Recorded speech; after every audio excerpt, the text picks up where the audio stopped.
गायत्री मरने से पहले अपने बच्चे को बचाना चाहती थी। गायत्री की हालत नाजुक थी, फिर भी वो अंधेरी रात में चलती जा रही थी। अचानक गायत्री के पैर लड़खड़ा जाते हैं और वो एक चीख के साथ जमीन पर गिर जाती है। कोई बचाओ, मेरे बच्चे को बचा लो कोई। तभी यशोदा नाम की एक औरत वहां से गुजर रही थी। अरे कौन हो तुम? हे भगवान, ये तो पूरे वक्त पर है। इसको तो बच्चे का दर्द होता है। लगता है मुझे इसकी सहायता करनी होगी। घबराओ नहीं, रुको, मैं तुम्हारी मदद करती हूँ। यशोदा गायत्री की मदद करती है और कुछ ही देर में गायत्री एक बेटे को जन्म देती है। मैं एक बिन ब्याही माँ बनने का बोझ अपने सिर न ले सकी। इसके पिता ने मुझे प्यार में धोखा देकर दूसरी शादी कर ली। अब मैं इस दुनिया से जा रही हूँ। मेरे बच्चे का ख्याल रखना दीदी। यशोदा कुछ समझ नहीं पाई। उसकी जिंदगी में अचानक ये कैसा रिश्ता जुड़ गया। गायत्री ने आखिरी सांस ली, तभी बच्चा रोने लगा। यशोदा ने उसे अपनी छाती से लगा लिया। यशोदा बच्चे को अपनी झोपड़ी में ले आई। यशोदा एक कुम्हारिन थी। उसके पति का कुछ साल पहले देहांत हो गया था। यशोदा की कोई औलाद नहीं थी। मानो भगवान ने उस बच्चे के रूप में यशोदा को जीने का सहारा दे दिया था। भगवान, तूने मुझ गरीब के जीने का मकसद मुझे दे दिया। अब से एक गरीब माँ का प्यार अपने बच्चे को जीवन की सारी खुशियाँ देगा। मैं अपने बच्चे मोहन को खूब पढ़ाऊंगी लिखाऊंगी। धीरे धीरे मोहन 8 साल का हो जाता है। यशोदा उसका बहुत ध्यान रखती थी। यशोदा मोहन को पढ़ाने लिखाने के लिए खूब मेहनत करती थी। एक दिन, माँ, मुझे स्कूल की तरफ से पिकनिक पर शहर घुमाने ले जा रहे हैं।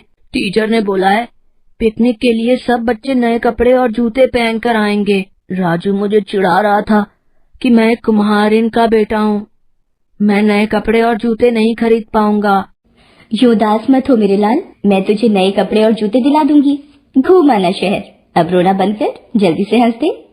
यशोदा मोहन को नए कपड़े और जूते खरीद देने के लिए बहुत मेहनत करती है। दिन रात जाकर घड़े और बर्तन बनाती है और गांव-गांव जाकर बेचती है। शरीर से ज्यादा मेहनत करने की वजह से यशोदा की तबीयत भी खराब रहने लगी थी, पर वो मोहन को अपनी तबीयत के बारे में कुछ नहीं बताती और पैसे जोड़कर उसे नए कपड़े और जूते खरीद कर दे देती है। माँ, नए कपड़े और नए जूते, अब मैं भी पिकनिक पर शहर जाऊंगा। माँ, तुम बहुत अच्छी हो। मैं ये सब राजू को दिखा कर आता हूँ। मोहन के चेहरे पर खुशी देखकर यशोदा भी खुश हो लेती थी। वक्त बीता और मोहन बड़ा हो गया था। उसकी पढ़ाई पूरी हो चुकी थी।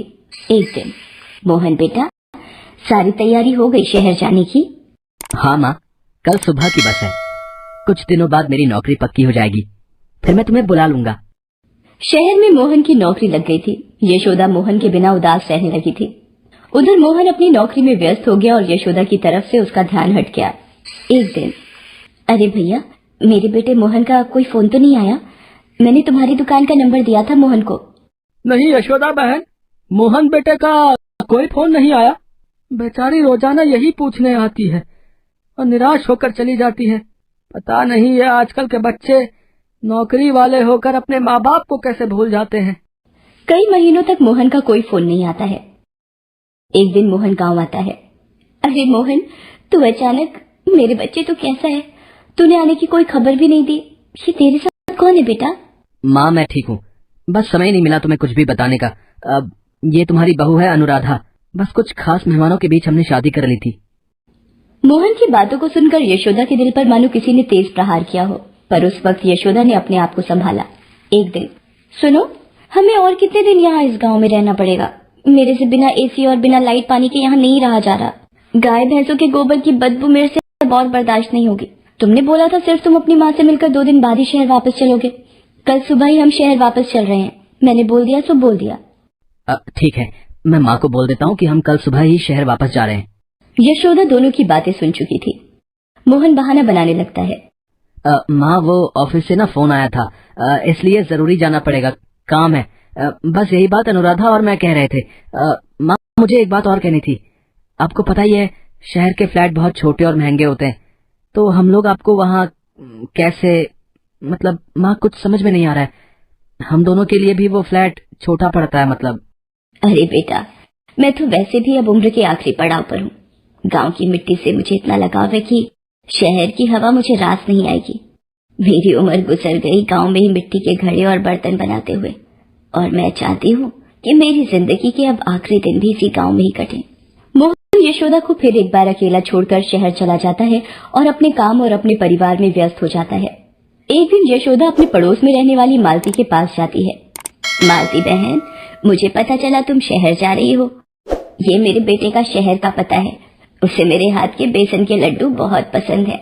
अगर तुम ये मेरे बेटे मोहन को दे दो और ये चिट्ठी भी मेरी तरफ से उसे दे देना। हाँ हाँ यशोदा बहन, मैं ये बेसन के लड्डू और तुम्हारी दी हुई चिट्ठी मोहन को पकड़ा दूंगी, तुम चिंता मत करो। क्या बात है, तुम्हारी तबीयत कुछ ठीक नहीं दिखाई दे रही? बस ऐसे ही थोड़ी थकान है और कुछ नहीं। अच्छा, मैं चलती हूँ। मेरा ये काम करने के लिए तुम्हारा बहुत बहुत शुक्रिया। अगले दिन मालती शहर जाती है और मोहन से मिलती है। वो मोहन को यशोदा के दिए बेसन के लड्डू देती है और साथ में चिट्ठी भी पकड़ाती है। मालती के जाने के बाद मोहन यशोदा की लिखी चिट्ठी खोलता है। मोहन मेरे लाल, तेरी बहुत याद आ रही थी, इसलिए मालती बहन के हाथ तेरी पसंद के बेसन के लड्डू बनाकर भेज रही हूँ। रोजाना 1 गिलास गर्म दूध के साथ ये लड्डू खा लिया करना बेटा। शहर में रहकर बहुत कमजोर हो गया है। मैं तुझे अपनी जिंदगी का एक राज बताना चाहती हूँ। जब तक तू ये बात इस चिट्ठी में पढ़ेगा तब तक मैं इस दुनिया को छोड़कर चली जाऊंगी। मोहन, तूने मेरी कोख से जन्म नहीं लिया था। तेरी माँ ने मरते वक्त तुझे मेरी गोद में डाल दिया था। जब तू मेरी गोद में आया तो मुझे लगा मेरी दुनिया, मेरी जिंदगी को जीने का मकसद मिल गया। तुझे बाहों में भरकर मैं अपने सारे दुख भूल गई। मैं उस वक्त एक गरीब माँ का प्यार अपने बच्चे पर लुटा देना चाहती थी। आज मेरा बच्चा इस लायक हो गया है कि वो अपनी माँ के बिना जिंदगी जी सकता है। अब मुझे कोई चिंता नहीं, मैं आराम से मर सकती हूँ। मोहन, मुझे काफी समय से ब्लड कैंसर है, पर मैं ये बात बताकर तुम्हें परेशान नहीं करना चाहती थी। इसलिए जब तुम गांव आए मैंने अपनी बीमारी की बात तुम्हें नहीं बताई। मुझे क्षमा कर देना बेटा, अगर मुझसे तुम्हारी परवरिश में कभी भी कोई भूल हुई हो। तुम्हारी माँ यशोदा।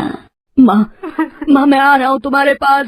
मोहन उसी समय गांव के लिए निकल पड़ता है, पर शायद उसे पहुंचने में देर हो गई थी। यशोदा इस दुनिया को छोड़कर जा चुकी थी। मोहन यशोदा का अंतिम संस्कार करता है और माँ से अपने किए की माफी मांगता है, पर यशोदा उस वक्त रोते हुए मोहन को गले नहीं लगा सकती थी। एक माँ अपने बेटे से दूर जा चुकी थी।